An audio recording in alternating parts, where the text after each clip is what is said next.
If you use infusions, injectables, or any other high-cost medications to manage your health, you may be familiar with copay cards.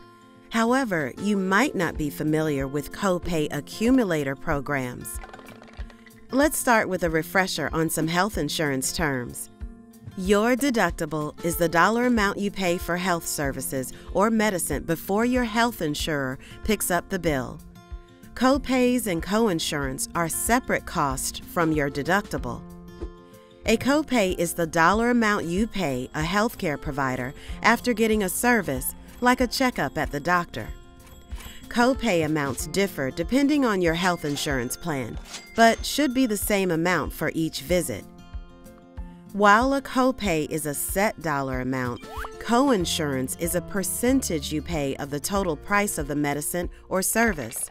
Coinsurance and copays are both out-of-pocket costs, or the amount that you are responsible for paying. Your out-of-pocket maximum is the maximum limit for your personal health care costs. Once that maximum is met, your insurance should cover your health care expenses for the rest of the year. This is where a copay card comes in.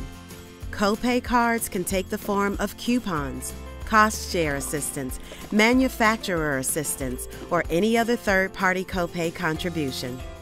Basically, someone other than you pays for a part of your copay or coinsurance with a copay card that works like a gift card or a debit card. However, as copay cards have become more common, insurance companies have responded with copay accumulator programs. These policies block copay cards because they do not allow payments made with copay cards to count toward your out-of-pocket responsibility. For example, meet Nikki. Nikki has Crohn's disease and receives an infusion every 8 weeks. She gets her first infusion of the year and then gets an explanation of benefits, which explains what cost her insurance company will pay.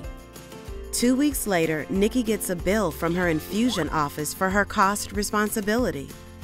Nikki's infusion costs $1,000, and the explanation of benefits says her insurance company will cover $500. So Nikki must pay the remaining $500. Since Nikki is in a cost share assistance program with the company that makes her drug, she can use a copay card to cover the remaining $500 she owes. This means that Nikki will not have to use any of her own money to pay for her infusion. Nikki has a $1,000 deductible and a $3,000 out-of-pocket maximum.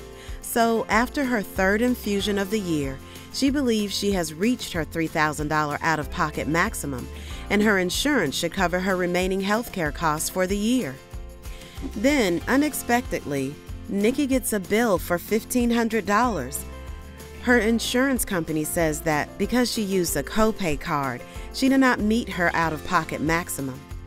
According to the company's copay accumulator policy, payments made with her copay card do not count toward her out-of-pocket maximum. Even though Nikki's copay card is backed by real money, her insurance company does not count payments made with it toward her deductible. Not only is Nikki stuck with a $1,500 bill, but she is also responsible for paying for part of her next infusion. Unable to afford this, she skips her next treatment, leading to a flare-up that puts her in the hospital. So why don't insurance companies want you to use a copay card? First, copay cards allow people to reach their deductibles and out-of-pocket maximums faster, which means insurance companies must pick up their part of the bill sooner.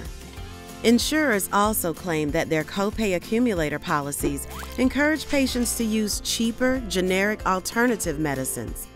But for many patients who rely on specialty medications like biologics, there are no generics.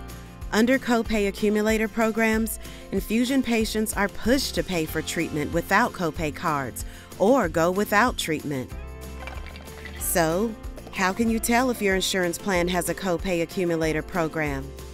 Read your health insurance plan, visit your insurance company's website, or call the number on the back of your insurance card to access your plan benefits. You can also look at your explanation of benefits or EOB statement, which you likely received after your last treatment, to see how much your copay card counted toward your last treatment. Currently, Blue Cross Blue Shield, Cigna, and United Healthcare have copay accumulator programs. But don't be fooled, because they are sometimes disguised with patient-friendly names such as Cigna's Shared Savings Program or United Healthcare's Coupon Adjustment Benefit Plan Protection Program. Thankfully, some states are taking action to stop copay accumulator programs. The green states on this map have banned copay accumulator policies as of 2022. If you live in one of these states and have been impacted by a copay accumulator program, your insurance company may be breaking the law. Let your state's Department of Insurance know as soon as possible by filing a complaint online.